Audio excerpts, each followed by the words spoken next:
Alors, le soft power est une notion qui est apparue dans les années 90, c'est-à-dire les années d'après la chute du mur, pour refléter une situation où il n'y avait pas de conflit majeur et où on a recyclé ou réhabillé dans les universités américaines la vieille notion d'influence sous sa forme la plus douce, au fond, exploiter une situation favorable et continuer à exploiter la séduction d'un modèle culturel, politique, économique. Alors, en ce sens-là, bien entendu, le soft power existe toujours et ce sont toujours des méthodes qui doivent être employées. Simplement, ça n'est pas une recette magique et nous sommes rentrés dans un monde beaucoup plus conflictuel où il n'y a plus, que l'on prenne le conflit avec l'islamisme ou le conflit qui maintenant oppose les Occidentaux au clan russe. Nous sommes entrés maintenant dans un conflit de valeurs et il ne s'agissait plus seulement de vanter les beautés d'un modèle que l'on croit universel et qui ne l'est pas.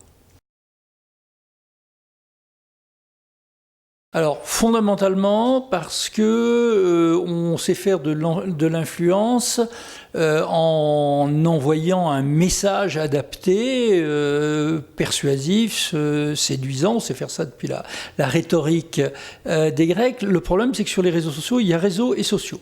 C'est-à-dire que le message doit être renforcé par un système de circulation. Il faut que votre message puisse être repris, cité, indexé, commenté, éventuellement moqué d'ailleurs ou parodié, parce que il aura ce quelque chose qui fera que il est gratifiant pour quelqu'un de s'y référer, de le citer, etc.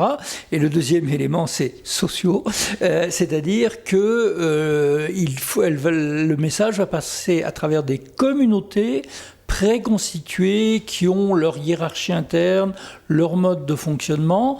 Donc le travail ne s'arrête plus le jour où on a trouvé une image ou un discours génial. Il commence seulement pour devenir quelque chose de contagieux qui est repris et qui va s'adapter au milieu auquel il s'adresse, qui va trouver des médiations.